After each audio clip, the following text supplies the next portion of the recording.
5 seconds. Infrastructure development is the very backbone of any strategy aimed at achieving higher growth and large scale employment generation. However, an unfortunate impression gained ground after the first phase of liberalization that the government will have less and less to do with infrastructure development. As a result, a slowdown has taken place in investment in this vital area of the economy. My government will substantially increase investments in infrastructure development. Simultaneously, private sector investments will receive far greater policy and implementation support.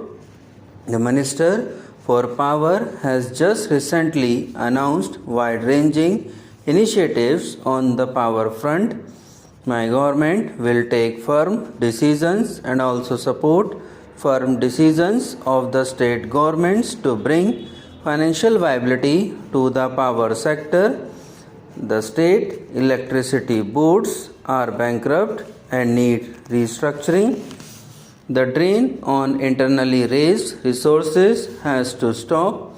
In this regard, the country should take note of the bold but painful steps the Andhra Pradesh Chief Minister has taken to guard and raise the viability of power generation and distribution in his state.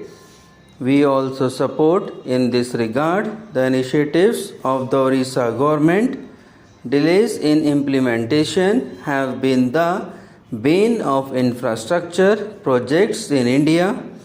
They have led to not only cost and time overruns but also loss of have led to not only cost and time overruns opportunities in downstream income and employment generation. This neglect and waste will be positively addressed.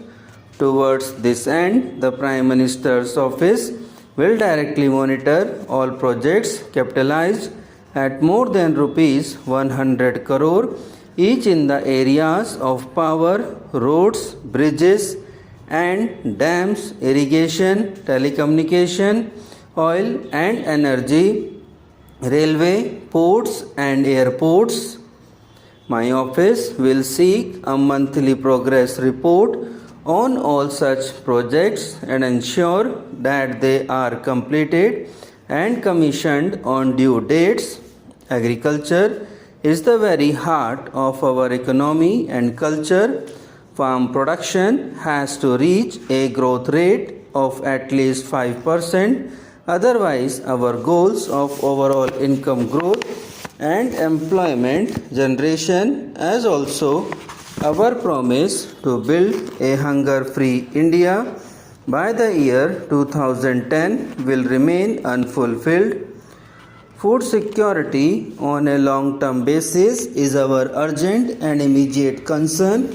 Government plans to earmark substantial plan funds for public investment in agriculture, rural development, irrigation, horticulture, afforestation, wasteland development and related rural infrastructure. We will also pay special attention to the modernization of the agro-processing industry. It has immense potential for employment generation in the country now. Agro-processing industry provides a critical link between the agriculturist and the urban consumer. We will strengthen this link among other things by encouraging collaboration between the cooperative agriculture sector and the corporate sector. Opportunities in exports of food products will be vigorously pursued. We intend to give vastly higher policy attention to the small scale industry and Bhagidari sector as these are important sources of self-employment. This sector makes the highest contribution to the country's GDP. My government will welcome suggestions from the CII and other industry organizations and how to provide to this sector critical developmental inputs such as easy, adequate and timely credit, marketing infrastructure and appropriate technology. Housing and construction are the greater generators of productive employment, next only to agriculture and services.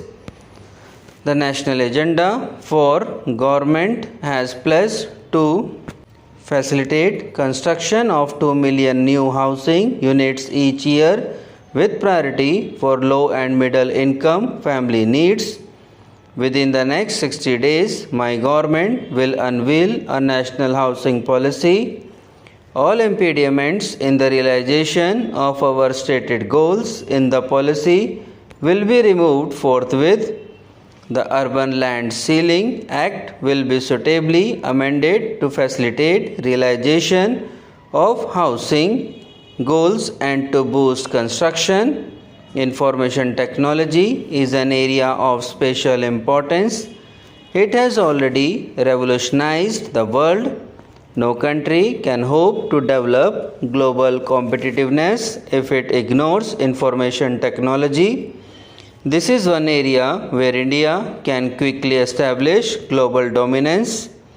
India can be fully competitive in this area with tremendous payoffs in terms of income generation and creation of high quality jobs. This area also provides an alternative and attainable opportunity to Indian business and industry to become software Caesars. Just 3 Indian companies, not exactly household names, have today a market capitalization of rupees 13,000 crores and all are also aggressively exporting. In this connection, I invite specific suggestions from trade and industry for removing any bottlenecks in the way of faster growth of the infotech technology. In the national agenda, we have pledged to make India a software superpower. Within the next 30 days, we will set up a National Information Technology Task Force which will formulate a draft National Informatics Policy. The government will initiate immediate steps to effect reforms in the public sector. These will embrace the whole gamut of imaginative restructuring, including transparent disinvestment and reducing PSU losses. Indian industry must improve its global competitiveness and strengthen its export muscle. We cannot succeed in Swadeshi development if we do not export. The new EXIM policy seeks to provide special support to our exporters as such. Subscribe now and press the bell icon. Never miss an update.